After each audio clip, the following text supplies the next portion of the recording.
I am really excited for this review between the Minisforum V3 3-in-1 tablet and the Asus ProArt PZ13 3-in-1 tablet as well. Now, both of these devices have pen functionality. They have detachable keyboards, detachable back panels that act as stands.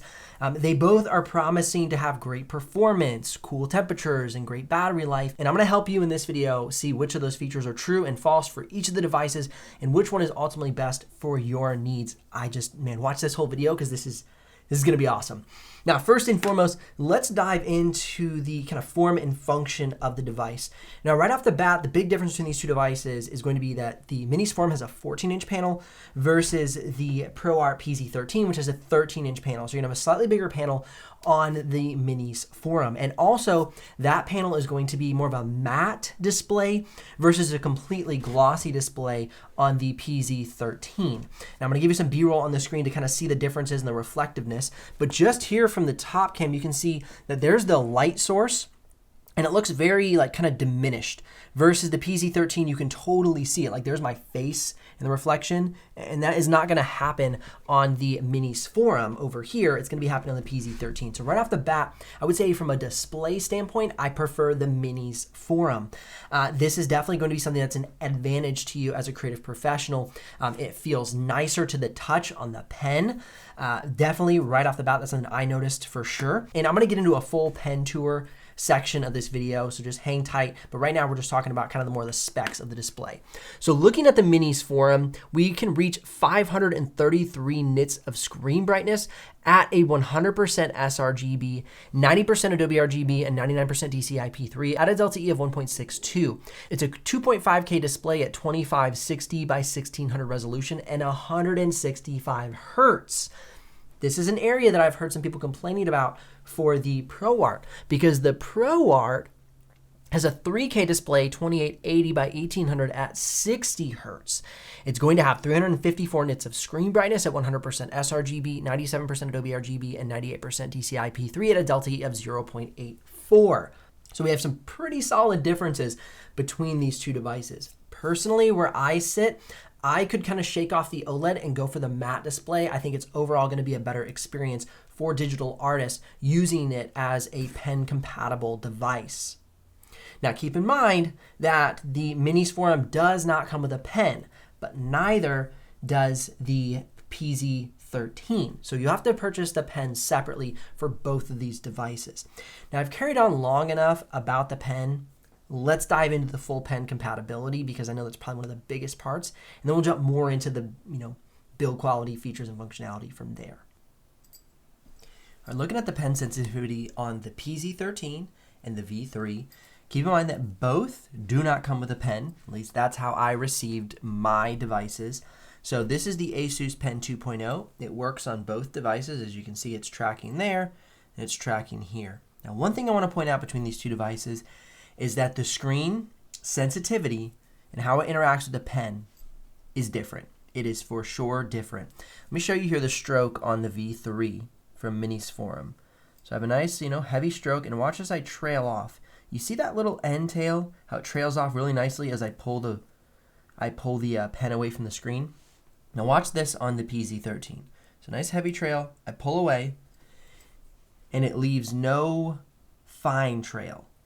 So what I mean by that is, as you release the pen, it doesn't have that natural lightening that a pen would have on a piece of paper or a pencil would have as you're sketching. So I'm gonna do this again, heavy, and I try and go light, and it just creates this circular end, as if it's just a brush tool used with a mouse. Now I can do some light strokes. You can see here we got some light strokes. I can do that, but as I do these heavy to light, it's very challenging to go heavy to light. It doesn't have as much responsiveness. And that's what I noticed just from me using this. To get that responsive tail, I have to really be very intentional to get that. It's not something that just comes naturally, like when I push heavy and then pull away, and it just comes naturally. So I'm going to push heavy and then pull away. It does not come with ease. So that's just something I really wanted to point out as I've been using these two devices with the pen. The sensitivity on the panel is much more superior on the V3 as compares to the ProArt PZ13. Both can do nice light strokes. You can see here, nice light strokes. I'm going to even make it lighter. I'm kind of drawing above the camera so I don't bump into it. And then, of course, some light strokes here. You can see that both can do light strokes very well, but as far as going heavy to light and that natural leading off of your stroke, the V3 by far has the superior sensitivity. And I love, as I've mentioned in the video, that it is a matte display, so it feels nicer to the touch with the pen as compared to the glossy display, which feels a little bit more simulated. This has a bit more of a paper-like feel. Not completely, but the matte display does help comparatively. Okay, we got right into the good stuff on this review. Let's do a little backtracking. I want to talk through my thoughts on the build quality and usability of the device from just handling it. Now, first and foremost, one thing I noticed when handling the V3 is that the magnet on the back of the device isn't as strong as the magnet on the back of the PZ13. Here I am applying some pressure trying to pull it apart, and it doesn't pull apart. I'm like trying to get it off. You can see that. Now watch this on the V3. It basically falls off. So I would say one thing that could definitely be improved on the V3 is a better magnet on the backside. All right, now I'm gonna actually pull this off. There we go. So definitely a better magnet on the backside of the V3 would be very advantageous. Also, one thing I noticed is this, it can hinge kind of both ways. It's a little bit higher quality of a hinge on the PZ13 versus the V3, which it stops there. It's actually like, you can see it's actually like this metal hinge, and it has like a point where it locks off and it can't go back the other way. So I feel like the quality on this may not be as long-term durability. That's just a guess. I'm being very subjective when I say that. This one just feels a little more solid, a little bit more long-term, a little bit more longevity, just from a feeling standpoint. I'm not saying that that's true or false. That's just the feeling I get from using the device. Another thing that's really cool is I have this tab here, so if I really want to take off the back cover, just grab this tab and I can pull it off. That's a really nice thing. And this tab actually holds the pen. So if I go ahead and I slide the Asus 2.0 pen in there, it holds the pen very nicely. Nice little touch. Both laptops do have cameras on the back side as well as on the interior, like a normal just basic webcam. So you can see here, I'm gonna go ahead and open this up. Both have webcams here. Here's a quick sample of me using the webcam so you can see what they look like in action, both the webcam and the rear-facing camera on both devices. This is the webcam on the Minisforum V3 and a little sample of the audio for you as well. This is the webcam on the Asus ProArt PZ13 and a little sample of the audio for you as well. This is the rear-facing camera on the Minisforum V3 and a little sample of the audio for you as well. This is the rear-facing cam on the Asus ProArt PZ13 and a little sample of the audio for you as well. Now, as far as the connectivity is concerned to the keyboard deck, they both connect with the same amount of tension, so they kind of pop off very, very easily. So that's really no difference between two devices, a very similar design. And as far as like the flexibility on the keyboard there between the device and the keyboard and that hinge, that's gonna be about the same as well. Now, one thing I definitely noticed, PZ13 versus the V3, is the quality of this keyboard and trackpad. This is kind of what I would expect out of a tablet keyboard. It's decent. It has an okay click. The keyboard is good. It's not necessarily a stellar experience. It's just a good keyboard. It's functional. It's usable. There's a little bit of bend actually in the keyboard when I pulled it out of the package. I don't know if this is my model specifically, maybe got bent in production, or if it just, this is the kind of the normal shape. If you're a V3 owner, comment below. I want to have some helpful feedback into the community. Is your keyboard a little bit of a half pipe? You can see, I don't know if you can, whoa, see that thing just pops right off. I don't know if you can see that right there. You can see there's a little bit of bend, and I'll show some B-roll of it laying flat, would be flat on the desk. You can see there's a bit of a bend. Okay, so that's how I feel about the V3 keyboard. We're gonna go back and type on it in a minute, but just the basic feeling and experience. Now I come over here to the PZ13, and this is a big winning point for the PZ13.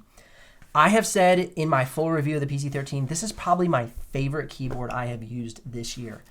It feels so nice. It has a medium key travel. It's quiet. The keys are the perfect size. My fingers fit very nicely on them.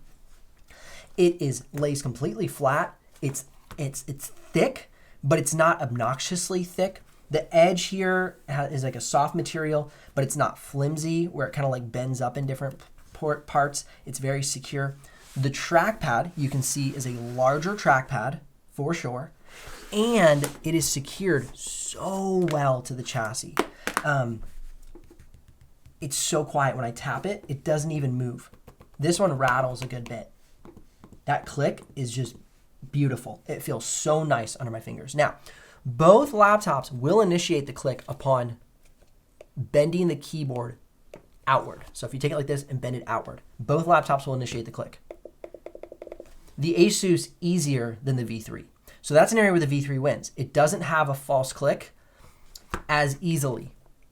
So if I bend it right there, no false click. But then I really get into it and it clicks. Right here, that same amount of tension that where it didn't click on the V3, it's clicking on the Asus, and definitely as I bend it harder and harder. So I would say they both have their selling points. Overall, if I'm using this normally on the desk, way better on the way better PZ13 keyboard setup by far. That's probably one of the downsides of the V3. However, you just saw in the pen functionality, night and day. The V3 blows away pen functionality of the PZ13. I mean, if I were going to give this thing anything, it's going to be performance, which you'll find out in a little bit in the video, but the pen functionality is second to none for an MPP device that I've used in this regard. Now, I've yet to do my full review on the Surface Pro 11 with the Pixel Sense display. I'm going to find that out very soon and do some more testing, but between these two head-to-head, by far crushes. Absolutely great. The V3 is awesome. Okay, the next thing we're going to look at is weight and thicknesses. So this is obviously, like I said, the 13-inch device. I'm going to go ahead and remove all of the extras on this device. And we have a 9mm thick device. That's exactly 0.35 inches thick, if I'm not mistaken. Yep, 0.35 inches thick. Versus the V3, which is 9.8 millimeters thick. That's 0.38. The weight on the PZ13 is 1.87 pounds versus the Minisforum V3, which is 2.08 pounds. Now, before I add the covers, if I were to just add each of the chargers to the devices, you can see the weight coming up on the screen. And now that I add the covers, you can see the weight coming up for these devices with the covers. And now you can see the thickness of these devices with the covers. Now from there, I'm going to add the chargers back again, and you can see the weight for the devices with the chargers and the covers on the devices. So the PZ13, a little bit thinner, a little bit lighter, but also it's a 13-inch rather than a 14-inch, and it's like they're nearly neck and neck. Okay, you can see there's this little hole here. That's from the ventilation. I'm going to talk about the thermal management and the ventilation in just a minute. First, let's talk about the port connectivity. This is a big winner for the V3, okay? So underneath this little hatch, we have an additional USB Type-C and an SD card reader. So we have two USB-Cs, SD card reader. On the other side, all we have is volume buttons. And then along the top here is our power button, okay? So we have much less connectivity compared to the Minisforum. I'm gonna pull up the Minisforum here. You can see on the Minisforum, we have a headphone jack, an SD card reader, our volume buttons, and USB-C versus the Asus PZ13, and these are all the ports you're gonna find on the PZ13. Okay, now we go to the other side of the device, and we have two additional USB-Cs and our power button. Okay, you can see we have speakers on both sides of the devices. And while we're chatting about the speakers, here's an audio sample of each one so you can tell me which one is better.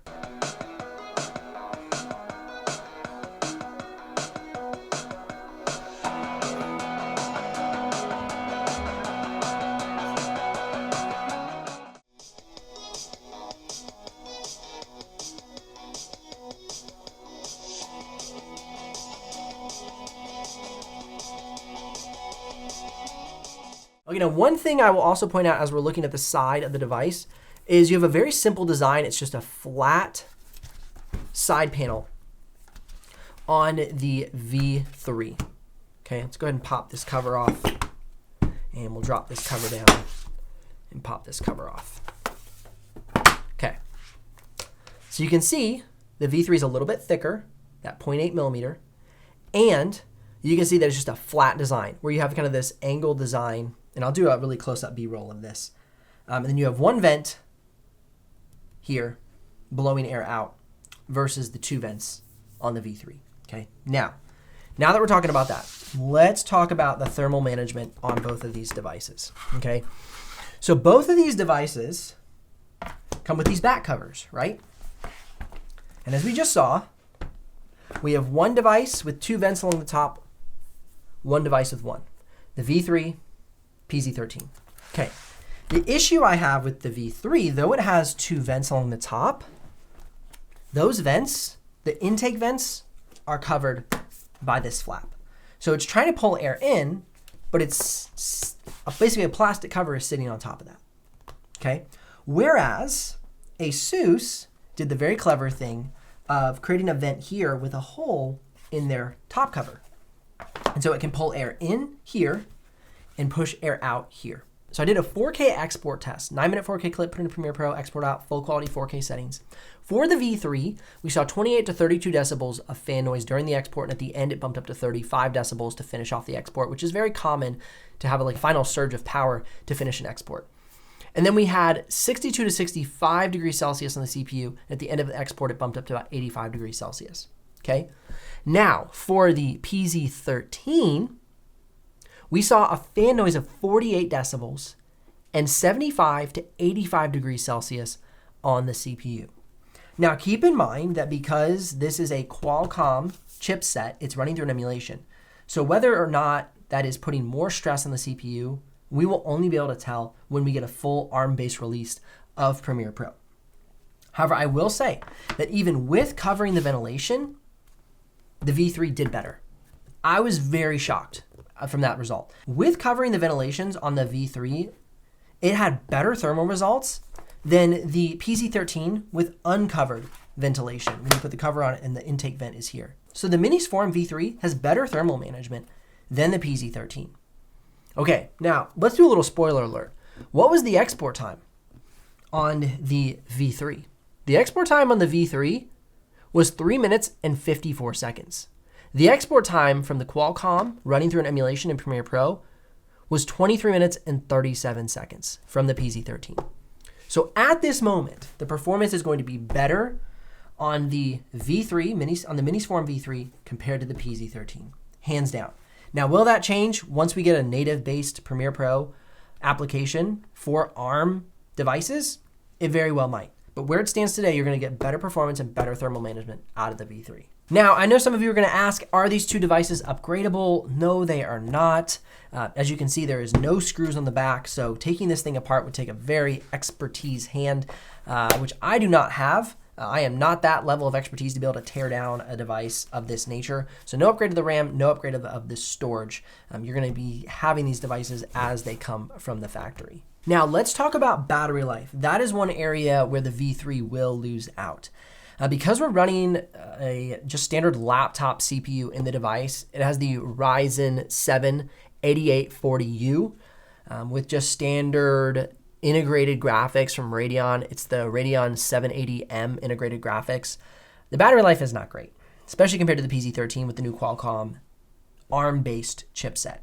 So the battery life for the V3 is about 8 hours and 30 minutes for productivity and about 7 hours and 52 minutes for streaming video playback. If we look at the PZ13, it just blows it out of the water. There's no competition. 17 hours and 48 minutes for productivity, 18 hours and 13 minutes for streaming video playback. But again, you have to look at these two devices. They have very different chipsets. Okay, we have the brand new ARM-based, which is much more efficient. However, you're going to be processing most applications for the next, maybe 3 to 6 months or beyond through a emulation. And so that means that the performance of this device will not be seen until we have native applications. Whereas the V3 is ready to go. It has, all the x86 applications available to it. It's going to have way better performance in Premiere Pro. since that is a native application to x86 from Windows. And any application that has run on a Windows laptop in the past is going to have great performance on the V3. So keep that in mind. People are going to ask me, how does this thing run for 3D modeling? It doesn't have a dedicated GPU. And so I don't ever feel comfortable recommending like laptops or tablets like this for 3D modeling until we can see just better performance consistently without dedicated GPUs. I might run some tests. So if you really want to know that, I'll run some tests for a future video. But it's just not something I do at the moment because it just doesn't, it doesn't seem practical. I would just hate for somebody to have an underperforming device for something like 3D modeling. Now, if you're curious about the exact price and availability of the PZ13 and the V3 from Minisforum, head down in the description below, click those links if you do make a purchase. I'll get a small commission, but at no extra cost to you. Of course, that's what keeps the channel alive and the helpful content coming your way. Now, though I mentioned the keyboards, I never gave you an audio sample of me using the keyboards and trackpads. So here's an audio sample before we get into the performance benchmarks of me using the keyboard and trackpad of each of these devices.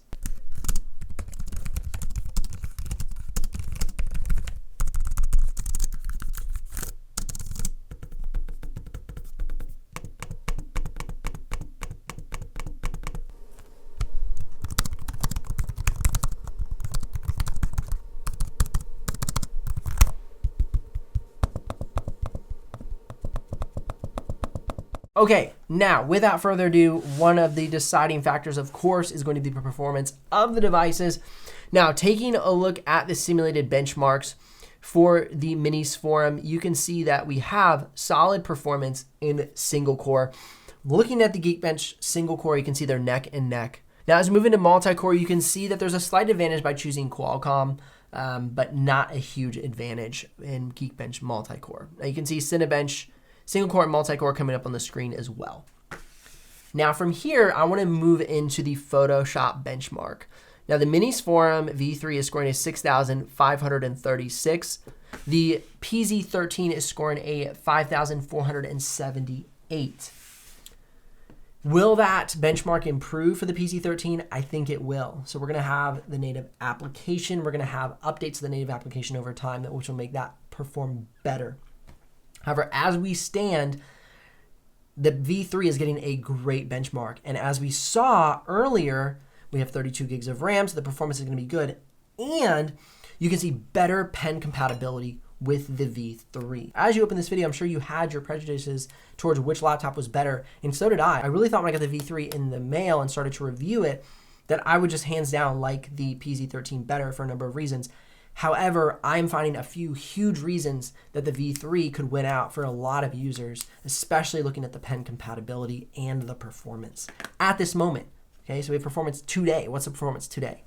Now, the next thing I want to look at is the drop frames. So you can see 0 drop frames for 1080p for the V3 and 0 drop frames for 4K.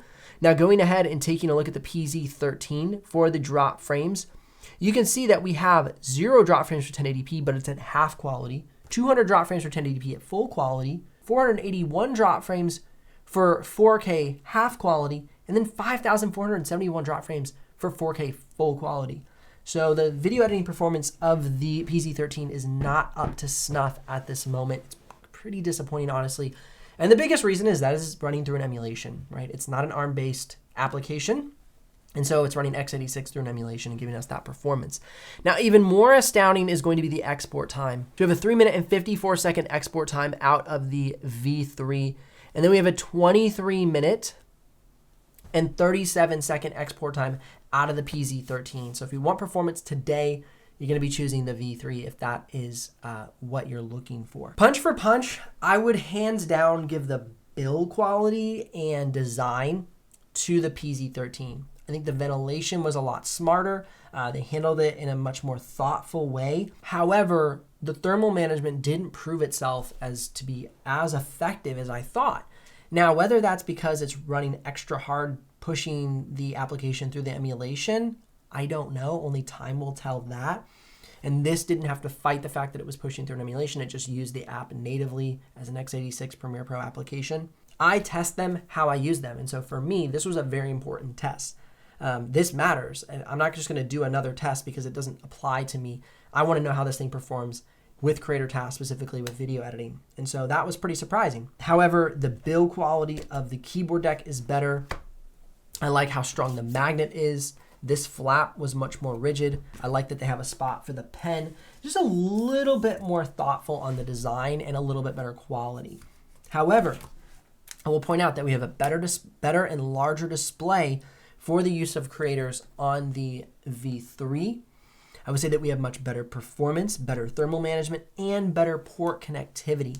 However, one thing that is struggling is the battery life, and that's where I aim back towards the PZ13 with great battery life. It really depends on what you're looking for and what you need out of your device.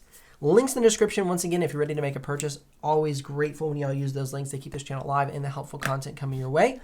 And of course, if you want more head-to-head reviews to help with your buying decision, go ahead and click or tap the screen here, and I'll see you guys in the next one.